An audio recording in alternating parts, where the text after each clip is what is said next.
Okay, it's going to be a review of AEW's Fight for the Fallen 2019. Probably the first ever classic AEW review. For some reason, I never got to see this show. If you want to see the show, you could probably watch it at Triller with AEW Plus, and then at the same time, if you have HBO Max, it used to be called Max, now it's back to being HBO Max. They have most of the pay-per-views on archive now. So if you go to the special events, you can finally see Fight for the Fallen. For some reason, this was tough to find, even during the Bleacher Report days. It was difficult to find on a archive. But finally was able to see it. So this was actually like a charity event. So this is before AEW even got onto, TV. We're still a ways away from TV. This is all about setting up the next pay-per-view, which is actually All Out 2019 from Chicago.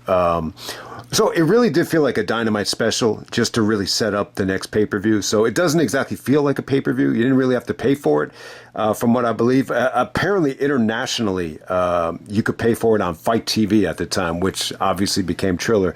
But yeah, let's try to keep this short. I only wanted to do this because this is really the only like AEW show that I'm missing. And I always wanted to see Kenny Omega and CIMA. I always thought that looked like a cool matchup. It was definitely the match of the night, but let's get right down to it. This was on July 13th, 2019, Jacksonville, Florida. This is Daly's Place. On commentary, you had Jim Ross, Excalibur, and then you had Alex Marvez out there on commentary. I believe Conrad was at the show. So if you haven't seen this show, if anyone's a big Truth Slayer fan, you get to see Chase a lot. Chase is actually there. There's like several shots of him. So shout out to Chase. And, you got to credit him. If anyone's a fan of this channel, if you're a fan of AEW, he's really the one that, helped me become a fan or pushed me to become a fan. Obviously, he's a diehard AEW fan. He's Mr. Anti-WWE, but, he's a great guy. But, he was at this show. Conrad was there too. So, apparently Conrad was like on his phone the whole time and he was talking shit about the show. So, but it doesn't surprise me. I think at the time him and JR were doing a lot of podcasts together. There might have been some sort of a, WrestleCast, whatever he calls those big, podcasts that he does with Bischoff. I think there might have been a Bischoff event as well. But I want to shout out Alex Marvez. Eventually over the years he became like a backstage interviewer, but he was on commentary for this show, and I can see why they took him away from commentary. I mean, look, he doesn't have a great look. He doesn't exactly like have a broadcast voice. But I'll tell you what, he really added to the commentary. He was just pretty insightful. He was able to pick up on things that, that especially JR, was able to miss. So thumbs up to Alex Marvez. He was almost like the voice of reason out there. I actually enjoyed his commentary. But let's get right down to it, man. Back to the old days. You know what this show felt like to me? I felt like I was watching like Dynamite, from the pandemic, only like in a dream. Like it was like a dream that the fans were finally back. That's kind of what it felt like. Kind of reminiscent of Double or Nothing 2021. Just not as good as that show. That show was incredible compared to this. This is probably one of the weakest AEW shows I think I've ever seen.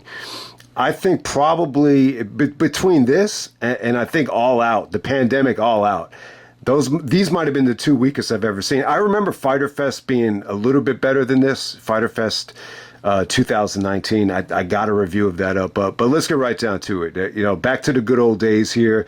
This is all like homegrown AEW talent. You had MJF, Sammy Guevara, Shawn Spears, the Perfect 10, teaming up with Darby, Jimmy Havoc, and Joey Janela.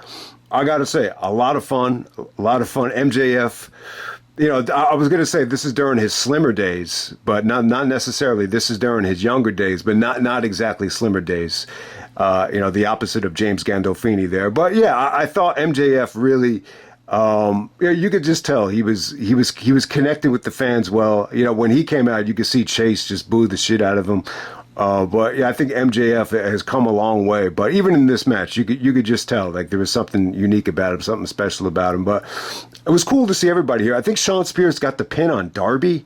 But everybody busted their ass here. I thought this was a lot of fun. I was just like, man, this is like, you get to see. Is this the four pillars?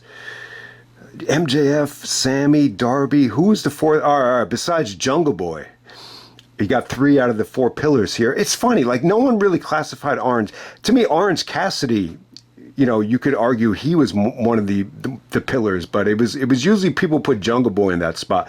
But hey, you got to see three out of the four pillars. I thought this is one of the better things of the night. All right, next up you have Brandi. You got Brandi Rhodes taking on Allie. I love Brandi Rhodes. I think she's like one of the most attractive women I've ever seen, but the match was just bad. I thought this was just not good.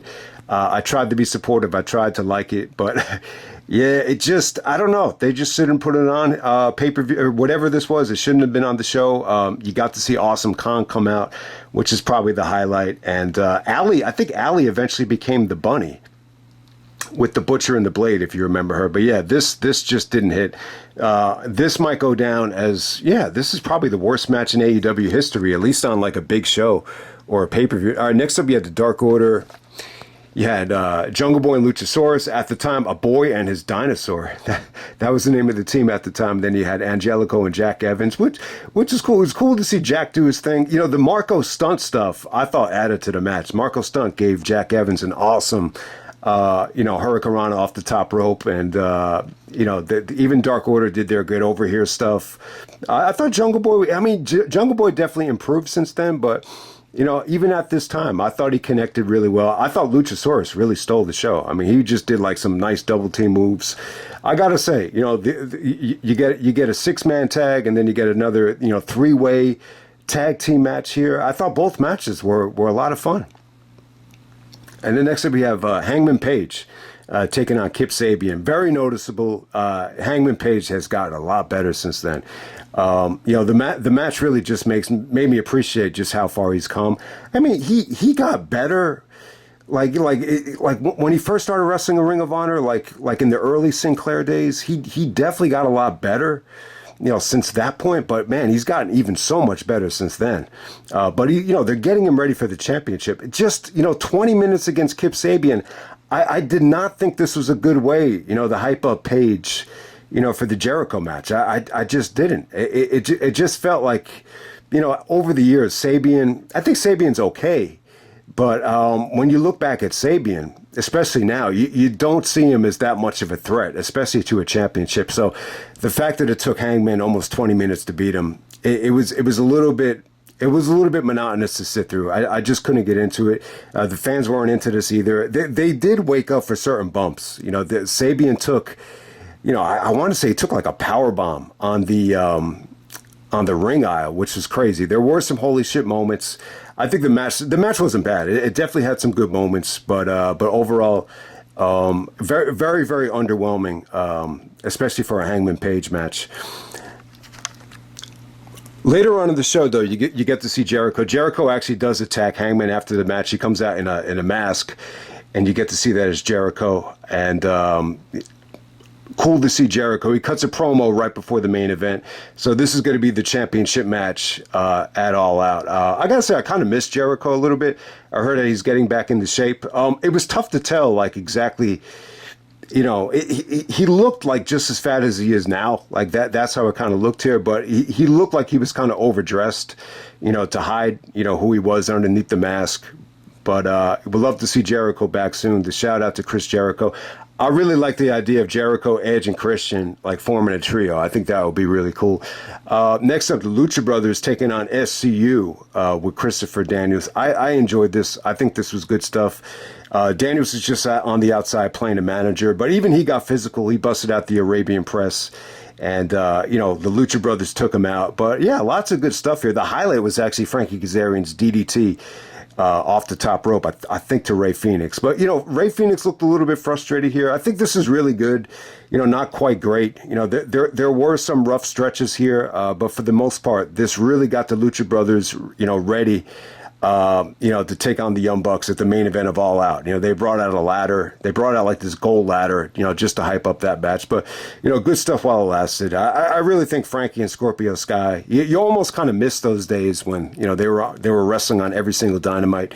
And next will be Kenny Omega taking on CIMA. the match of the night, the biggest attraction match.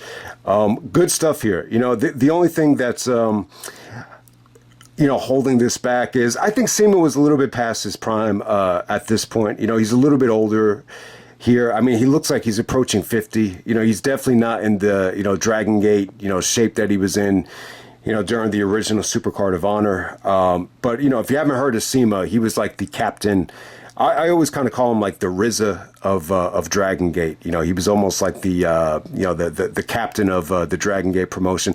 At this time, he's not really representing Dragon Gate. He must have had a falling out with Dragon Gate because they didn't even plug Dragon Gate, which I thought was a little bit weird. He's definitely representing another promotion at the time, which I wasn't familiar with. But I got to say, I think it's still great. Definitely the match of the night. I think Kenny did his thing. I was a little bit disappointed in the reaction for Kenny.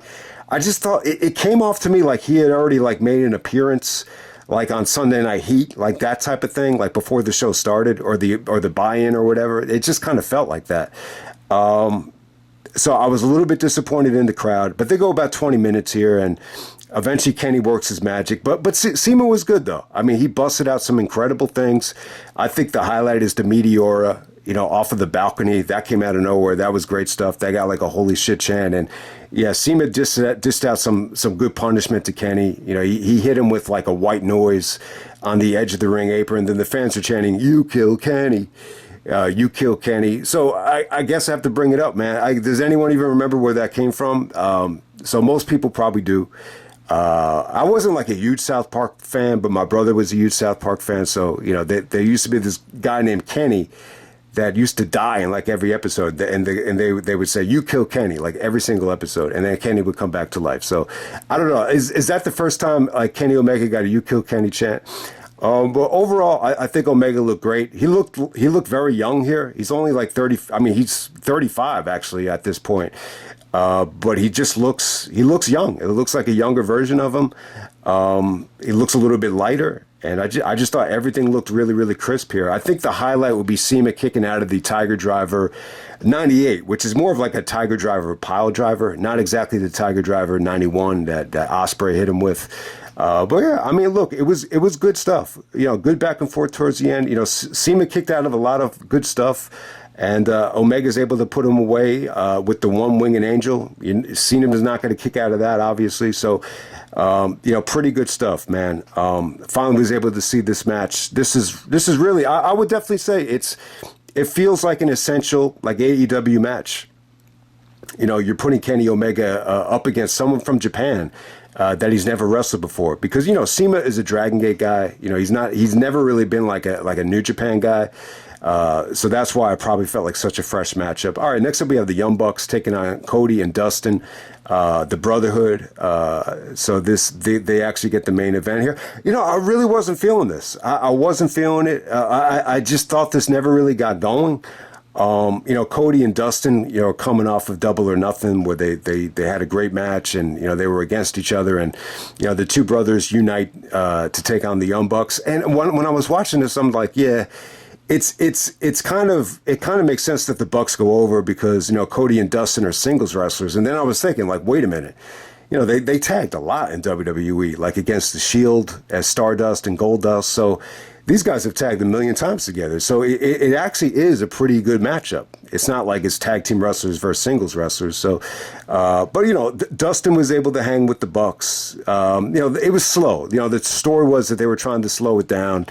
I think they might have been working over on Matt Jackson's arm. I don't think this was legit, but Matt Jackson was selling the arm the whole match, so that's probably why I didn't get too crazy. He was a little bit limited in what he can do with all the selling he was doing. But I mean, it definitely had some moments. It's an old school. It just feels like an old school, tag match here. It's a little bit slow. I mean, they go a half hour, and I just never really think this thing got into another gear or full gear.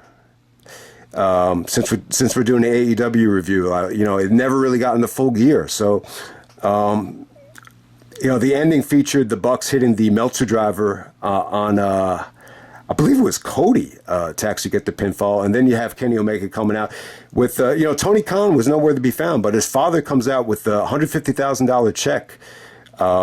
it's a charity event to support like gun violence in the community. So it was for a good cause. But behind the scenes, they really wanted to set up the next pay-per-view. And, Jericho was out there plugging, Dynamite on TNT in October. And he basically said that he deserves all the credit for AEW getting the TV deal.